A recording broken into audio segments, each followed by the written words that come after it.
Mother, why must I marry a human? Part 1. The light in the throne room bent in strange ways. Princess had walked through these halls for 231 years, and the crystal walls still made her feel small. Today, the light made everything look wrong. Everything felt wrong. Queen Vexazora sat on her throne of pure white crystal that grew from the floor itself. The queen's skin held the faint blue color of old power, the kind that came from thousands of years of ruling. Her eyes were sharp and did not blink often. "You will marry the human," the queen said. Her voice was not loud, but it filled the room like water filling a cup. Felt heat rise in her body. She was a princess her bloodline went back 10,000 years. Her family had built ships that crossed the stars before most species even looked up at the sky. "No," said. She stood straight, her tall frame rigid with anger. "I will not marry a primitive creature from a backwater planet." The queen did not move. "Your refusal is noted. It changes nothing." "Mother, they are short-lived. They break easily. They think in simple ways. Why would you ask this of me?" Stepped forward. I am of the highest bloodline. To marry a human would be to throw away everything our family has built." Queen Vexazora finally moved. She turned her head slightly toward her daughter. The movement was small, but it felt like a storm. "Come here," the queen said. "Walk to the throne." She was the only one who could speak this way to her mother, the only one who dared. The queen had always allowed it. Today was not sure why. The queen touched her daughter's hand. The touch was cold, like touching metal that had been left in shadow for a long time. "Do you know why I became queen?" the queen asked. "Because you were the strongest." "No, I became queen because our people needed someone to make hard choices, choices that would hurt them, choices that would seem wrong." The queen released her daughter's hand. "Look at the charts." A hologram bloomed in the air above the throne. It showed lines and numbers that filled the space like invisible rain. The lines were red, and they were going down. "What am I looking at?" asked. "Our future," the queen said. 200 years ago we had 7 billion alive. 100 years ago we had 4 billion. Today we have 2 billion. Stared at the numbers. She had seen these charts before, but she had never really looked at them.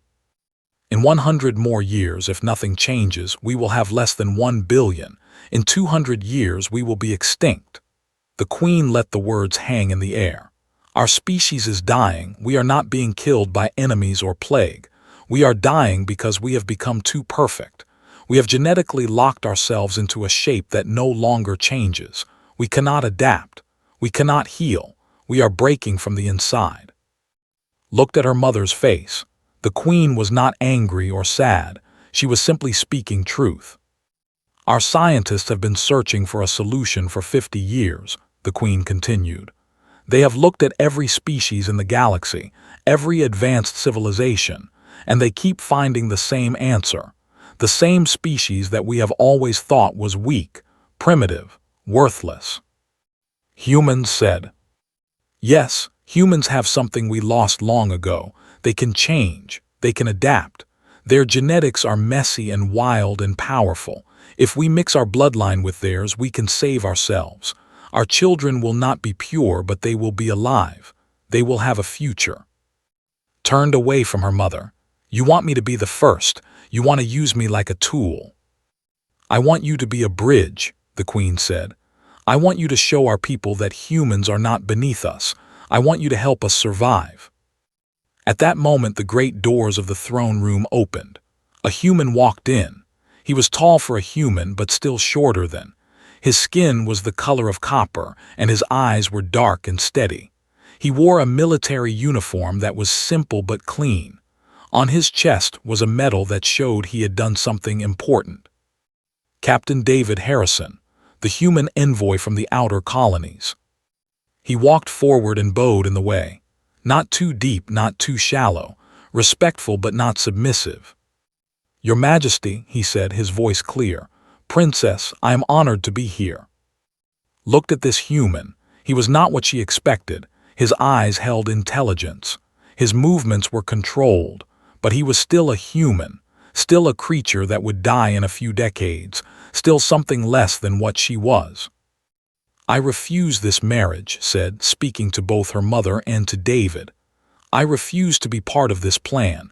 I would rather give up my title. I would rather be exiled. I will not marry a human." She turned and walked out of the throne room. Behind her, she heard her mother's voice, calm and final. "You have 1 month to change your mind, my daughter. 1 month to understand what I have told you. On the last day of that month, you will give me your answer." David Harrison watched the princess leave. He stood in silence for a moment. Then he turned to the queen. "She will not change her mind," he said. The queen looked at the human. She studied him like she was reading a book written in a language she had almost forgotten. "Perhaps not," the queen said. "But then again, your people are known for surprising others. Perhaps she will surprise me too." Outside the throne room, walked through the crystal halls. Her heart was beating fast. 1 month. 1 month to convince her mother that this was a terrible idea. 1 month to refuse a fate that seemed impossible.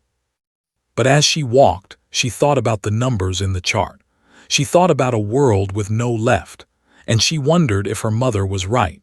If what seemed like weakness was actually strength. If what seemed primitive was actually wise. She did not know, but she had 1 month to figure it out. Mother, why must I marry a human? Part 2.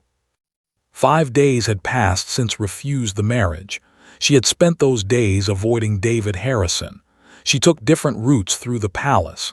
She ate at different times. She slept in a different chamber. It was not hard to avoid a human. The palace was enormous. But on the 6th night made a choice. She was tired of running. She would go to the human and convince him to refuse this marriage himself. If David Harrison told the queen he did not want her, then the arrangement would die. The problem would solve itself. She found his quarters in the guest wing. A simple door, simple chambers. A human did not need much. When he answered the door, David was surprised. He stood in the doorway, his dark eyes taking her in. "Princess, this is unexpected." "I want to talk to you," she said, "alone." He stepped aside. She entered his chambers. They were bare compared to her own rooms. No holographic displays, no crystal furniture, just simple materials, a bed, a table, a chair, a window that looked out at the city of. "I want you to refuse this marriage," said. She did not see the point of dancing around words. David sat in the chair. He gestured for her to sit as well. She remained standing. "Tell me why I should do that," he said. "Because it is beneath you. Because I am not interested in you. Because this is a waste of both our time." David studied her face. "You are lying, not about being uninterested, about the rest." Felt anger flash through her. "You do not know me well enough to call me a liar." "You are right. I do not know you well, but I know humans. And I know humans are taught to read faces and voices, to know when someone is afraid." He stood and walked to the window. "You are afraid." "I am not afraid of anything." "Not of me," David said. "You are afraid of what this marriage means. You are afraid that your mother might be right. You are afraid that humans might have something worth learning from." Opened her mouth to argue, but David continued. "Before I came here, I read everything I could about your people, your science, your history, your philosophy. I spent 3 years learning your language. I studied your customs. I did this not because I was ordered to, but because I wanted to understand you, to respect you." He turned from the window. "Can you say the same? Have you ever truly tried to understand humans?" Said nothing. "I thought so," David said. "You judge us by what you do not know. That is not the behavior of an advanced species. That is the behavior of the scared." Before could respond, an alarm began to sound. Not a warning sound, a wrong sound, the kind of sound that meant danger. The palace shook, nearly fell. David caught her arm, steady even as the floor moved beneath them. "What is happening?" she asked. They ran to the corridor. Other palace staff were running too. A service woman rushed past them. "Iron storm," the woman said. "A big one, the shields are failing." Knew what an iron storm could do. It could strip the atmosphere from an entire city. It could kill thousands. They ran down the corridor. More alarms were sounding now. The lights were failing. In the darkness could hear the sound of the wind hitting the palace walls. A high, thin sound. The sound of air being torn away. They reached the observation deck. Through the windows, they could see the storm. It was like watching the world end. The sky was purple and green and burning. Lightning that was not lightning struck the palace walls again and again. "The servant quarters are losing pressure," a voice came through the communication system. "South wing is compromised. We are evacuating, but there are so many, we cannot move them fast enough." Stood frozen. Hundreds of servants worked in the south wing. Hundreds of people who had done nothing wrong, who did not deserve to die. David was already moving. He ran toward the machinery that controlled the atmospheric systems, followed him. "What are you doing?" she asked. "The automated systems are too slow," David said. He was studying the machines, reading the text without hesitation. "If I can reroute the pressure manually, I can seal the damaged sections before the air goes out completely." His hands moved across the controls. Technology was not built for human hands. The controls were too small, too precise, but David worked with focus and speed. "I need tools," he said, "basic tools." Found them, she brought them to him. David was sweating. His small human body was struggling with the work, but he did not stop. Minutes passed. The palace shook again and again as the storm attacked. "It is done," David said finally. His hands were bleeding, the tools had cut him. The metal had torn his skin, but he was smiling. "The pressure seals." "Engaged, full manual override, the south wing is sealed. The people there are safe." Looked at his hands. Blood was dripping onto the floor. "You are injured." "It is nothing. A few cuts. I heal fast." David was checking the machines again, making sure his work would hold. "Your medical team needs to come here and monitor this. It will need adjustments, but it will keep people alive until the automated systems can be repaired." Called the medical team.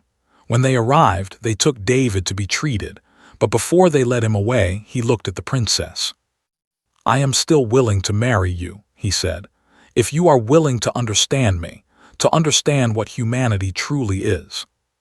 When he was gone, stood alone in the room filled with machinery. Outside the window, the iron storm was beginning to slow. The danger was passing. But inside, something was changing. Something that had nothing to do with storms or duty or empire. David Harrison had risked his life for people he did not know, for a species that his people were taught to fear. He had done it without being asked, without expecting reward. That was not the action of a primitive creature. That was the action of something greater. Realized she had been wrong, not about the marriage, not yet, but about what humans could be. And that realization terrified her more than the storm ever could. "Mother, why must I marry a human?" Part 3. 3 weeks had passed since the iron storm. 3 weeks of watching David from a distance. 3 weeks of her mind fighting against what her heart was beginning to understand. Then her mother summoned her again.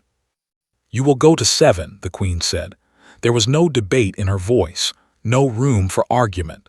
"You will spend 3 days there. You will have only what a human colonist would have. You will learn what it means to survive the way they survive." "Why?" asked. "Because you still do not truly understand. You think David is an exception, one human who is brave. You do not understand that what he is what humanity is, all of them, every single one." The queen turned to her daughter. 3 days, if you come back and still say no to this marriage, I will accept your choice." Was transported to 7 in a small shuttle. She came alone. No servants, no protection, no communication device, just herself in a harsh world. The planet was a wasteland of red dust and burning heat. The temperature when she landed was 50 degrees above the level where her people could survive comfortably. The settlement was a collection of simple buildings made from metal and stone, not beautiful, not advanced, just functional, just enough. The colonists did not know who she was. Her mother had arranged that. They saw only a tall, blue-skinned woman who appeared in their settlement with nothing but the clothes on her body. A human woman named Sarah approached her. Sarah was weathered by the sun. Her skin was dark and lined. She was maybe 40 years old by human standards. She was working in the field when arrived. "You lost?" Sarah asked. I need shelter," said. Sarah did not question her. She simply brought her to a structure where several humans lived and worked together. She gave water. She shared her evening meal. She asked no questions about where came from. "We all have our stories," Sarah said. "Out here the story does not matter, only the present matters." The first day was terrible. His body was not built for this world. The heat drained her strength. The work exhausted her. She was asked to help gather water from a well half a mile from the settlement. The work was simple but brutal. Pull water, carry water, repeat, again and again. Her hands blistered. Her skin burned. She wanted to use her communication device hidden in her clothing. One call and a transport would come. One call and this would end. She did not make the call. That night Sarah brought her medicine for her burned hands. The medicine was basic, ineffective, but Sarah had shared it freely. Sarah had nothing to spare, but she gave it anyway. The second day was worse. The settlement received a message. A group of colonists who had gone to retrieve minerals from the Western Canyon had not returned. A dust storm had blown in. The communication channels were down. No one knew if they were alive or dead. A human man named was organizing a rescue mission. He was young, maybe 30 years old. His face was grim. "I am going to find them," said. "In this storm," someone asked, "you will die out there." "Maybe, but they will definitely die if I do not try." Watched prepare. He was afraid. She could see it in his movements, but the fear did not stop him. He was going to risk his life for people he might not even reach. She stepped forward. "I will go with you." Everyone stared at her. "You do not know how to survive in the canyon," Sarah said. "You would slow him down." "I can help," said. She did not know if it was true, but she had to try. Looked at her. He did not know her name. He had not asked where she came from, but he nodded. "Okay, come on." They left in the storm. The wind was so strong that could barely see in front of her face. They moved slowly, following the direction believed the canyon lay. Minutes became hours. The heat of the day gave way to the cold of the night that came so fast on 7. Then they found them. 2 humans were trapped under fallen rock. One was unconscious. One was barely alive. Worked to free them. Helped. Her strength was useful here. What humans found impossible she could do. She lifted rocks that could not move. She freed the trapped colonists. As she worked, she realized something. Her genetics, her strength, her biology. These were things that humans did not have. These were things that made her valuable, not as something superior, but as something that could help, something that could save lives. They carried the injured humans back to the settlement. One of them was very bad. He had lost too much blood. He would not survive the night without help. The third day was in the medical center of the colony. It was a small room with basic equipment. A human woman named was the colony's doctor. She was trying to save the injured colonist, but she did not have the resources. She did not have the knowledge of advanced medicine. She only had hope. Stepped forward. She knew medicine. She knew technology that could help. But there was nothing in this colony. No advanced equipment. No computers, no miracle cures. So she worked with her hands. She cleaned the wounds. She applied basic medical principles that were still true whether on or here. And she sat with the human as he recovered. She talked to him. She told him to hold on, to believe, to fight. The colonist lived. When he woke, he was crying. His family was there, his mate, his children. They were holding him. They were alive because of people who would have risked everything to save him. The human doctor touched his shoulder. "You are not from here. You are not even from this planet, are you?" Did not lie. "No, I am not." "But you chose to stay. You chose to help us." "Yes." Smiled. "That is what makes someone great. Not where they come from, not what they have, but the choice they make when someone needs help." On the night of the third day, a transport arrived. David Harrison was on it. He looked at, covered in dust and blood and sweat. She looked back at him. "Your mother said you had a month to decide," David said. "But she was wrong. You have already decided, have you not?" Looked at the colony. She looked at these humans who had given her shelter when she was a stranger, who had let her help them, who had shown her what courage and compassion meant. "Yes," she said, "I have decided." David extended his hand. "And what have you decided?" Took his hand. "That I was wrong, that humans are not beneath me, that humans are worth everything, that I will marry you." David smiled. It was a real smile, not the smile of a diplomat, but the smile of a man who had found something he was looking for. They walked to the transport together. Behind them, the colony was lit by the fire of sunset. The sky was burning red and orange and gold. It was beautiful. It was home to these humans, and for the first time understood why they fought so hard to protect it. "Mother, why must I marry a human?" Part 4. The ceremony was set to take place in the great hall of 20,000 came. 50,000 humans from the outer colonies came. The entire galaxy was watching. 2 days before the ceremony, the protests began. The High Council of Nobles gathered in the royal chambers. Their leader was Chancellor, a being who had lived for 8,000 years and who believed that purity was everything. "This union is an abomination," Chancellor said. His voice was cold like winter. "We are genetically superior to these creatures. To mix our bloodline with theirs is to destroy what we are." The other nobles agreed, heard them arguing with her mother all through the night. They said the marriage would weaken the. They said David Harrison was unworthy of royal blood. They said the human population was too unpredictable, too dangerous, too wild. Queen Vexazora listened.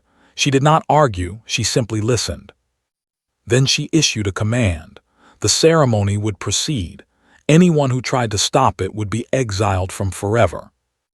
The nobles were silent then. Even Chancellor said nothing. But everyone knew they would be watching. Everyone knew that many people wanted this marriage to fail. The day of the ceremony, the great hall was filled with tension. They sat on one side. The humans sat on the other. They looked at each other with curiosity and fear. No one was sure what would happen. Walked down the center of the hall. She was wearing the ceremonial dress of her people. The dress was made from material that had been created 3,000 years ago. The color was white like a star. Her mother walked beside her, but then stepped away. David waited at the center. He was wearing a simple human military uniform, but he had added something. A sash of deep blue that marked him as someone recognized by the queen. His face was calm. His eyes were clear. When reached him, he took both of her hands. The ceremony began. The ancient words were spoken. The words that had spoken at every important moment in their history. Then David stepped forward. "I know that many of you do not believe this marriage is right," he said. His voice carried through the hall. "I know that many of you think humans are not worthy. I know that you fear what we do not know. I am here to tell you that your fear is valid. Fear is what keeps you alive." The crowd was silent. "I am human. I live maybe 100 years. I will be gone while you are still learning my name. My children will die before your children become adults. This is our weakness. This is what makes us afraid every day. We know our time is limited. We know we could be gone tomorrow." David paused. The humans in the crowd were crying quietly. But this limitation has made us something that you have lost. It has made us value every single day. It has made us love with everything we have. It has made us take action instead of waiting for the right moment that never comes. It has made us brave because we know that time is the only thing we cannot get back. He looked at, I do not come to this ceremony with a genetic solution for. I come with something smaller and more powerful. I come with the belief that two people can build something together that neither could build alone.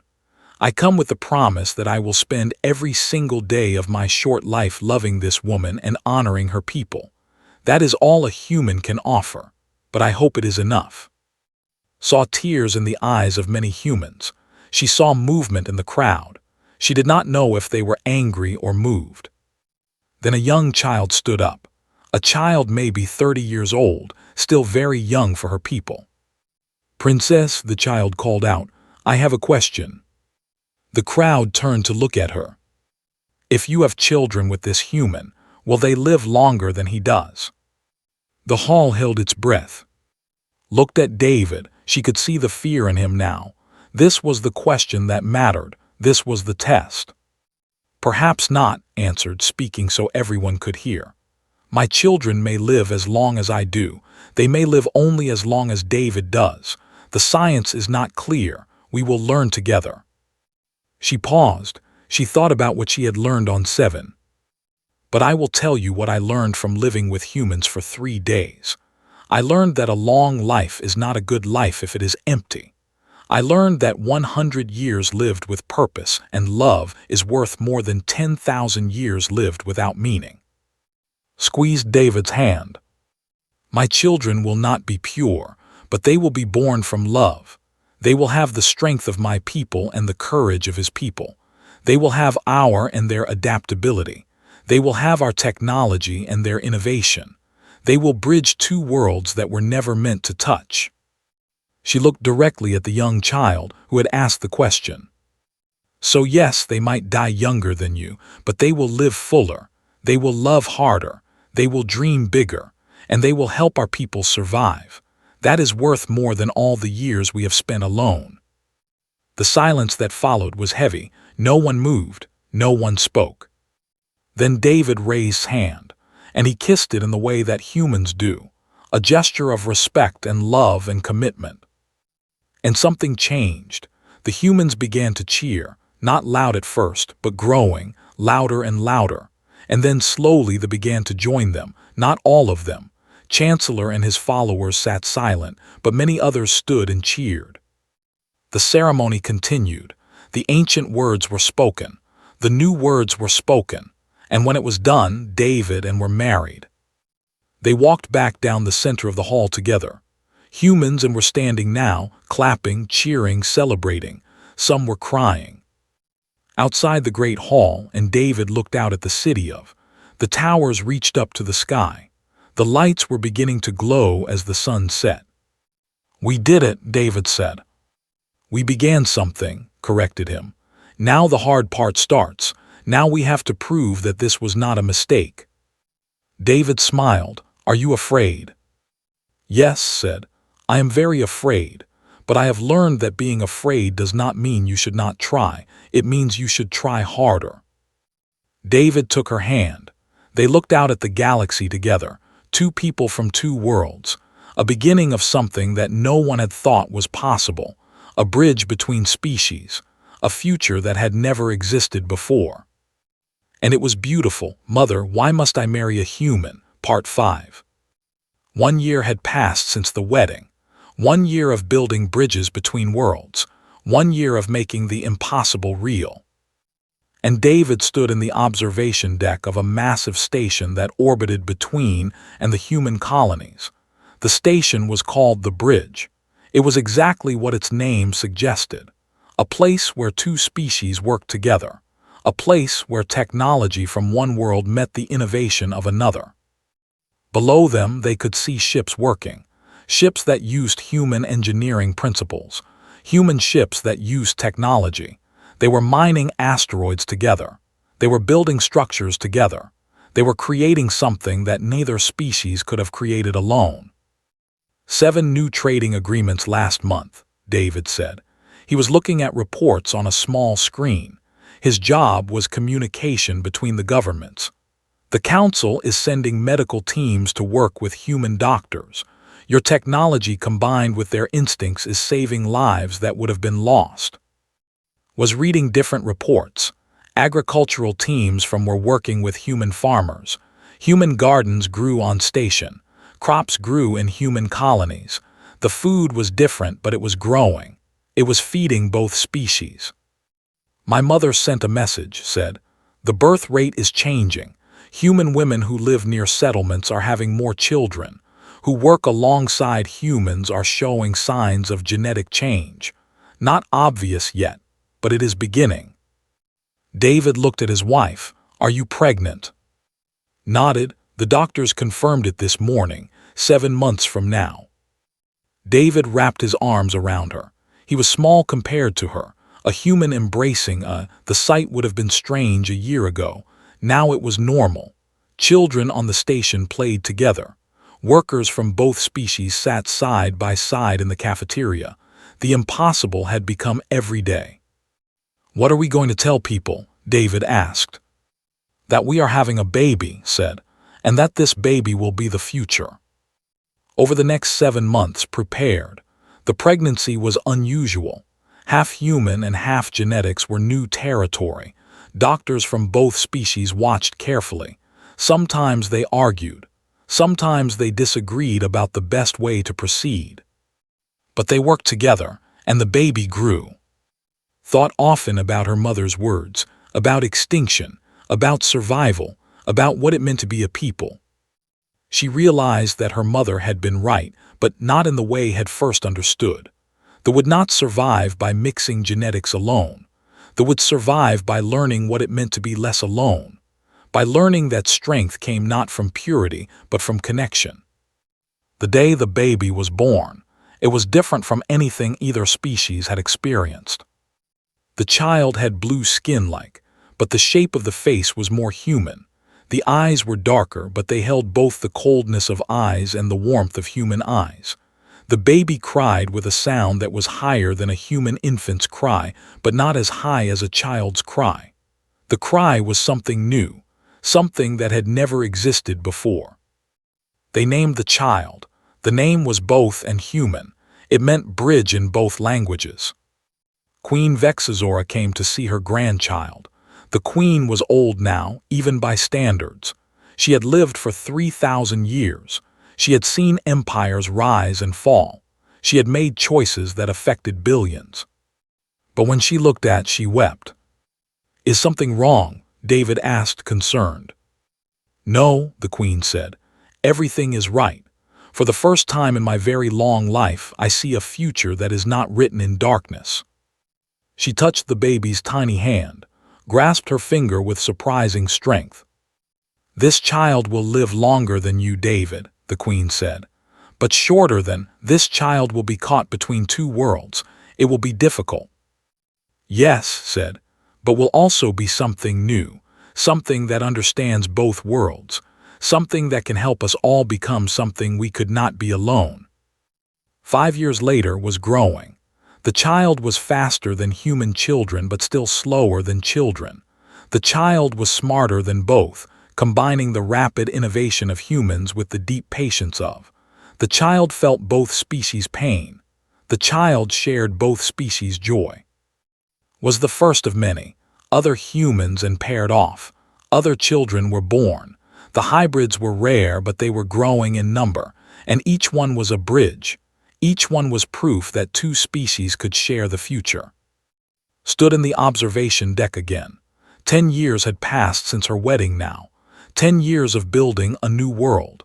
10 years of learning that what she had thought was weakness was actually strength. David was older now. Humans aged faster, but he was still strong. He was still moving through the galaxy, bringing humans and together. He was still building. Their child was running through the corridors of the station, playing with both human and children. The young one was not fully one species or the other, but the child was fully alive, fully happy, fully loved. communication device chimed. It was her mother. "Do you regret it, my daughter?" the queen asked.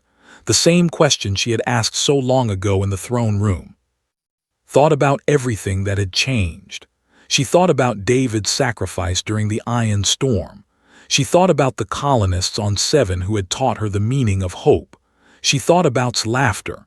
She thought about the future that was no longer dark. "No, mother," said. "I do not regret it. I was wrong. Humanity's greatest strength is not their bodies or their minds or their technology. It is their capacity to love beyond borders. It is their belief that different kinds of people can create something neither could create alone." The queen was silent for a moment. "I am going to step down," the queen said. "In 10 years, when you are ready, you will be queen, a queen of both worlds, a queen who understands that strength is not purity but unity." Felt the weight of those words. She felt the responsibility, but she also felt something else. Hope, real hope. Because now she knew the truth that her mother had always known, the truth that David had tried to teach her, the truth that the colonists on Seven had shown her through their actions. The future was not written in the genetics of the past. The future was written in the choices of the present, and had chosen love over fear. She had chosen connection over isolation. She had chosen to become something new. And that choice had changed everything.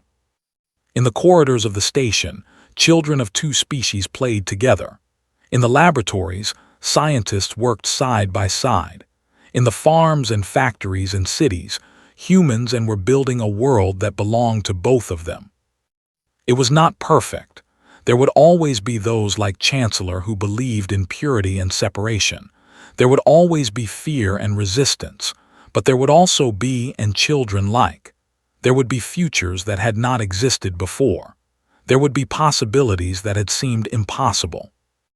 And it had all started with one princess who said no, who said yes, who chose to see the beauty in what was different, who chose to build instead of destroy. Looked out at the stars, the same stars that had witnessed the birth of her species, the same stars that had watched humans spread across the galaxy, the same stars that would now watch two species become one. And she smiled, because the future was beautiful and it had just begun.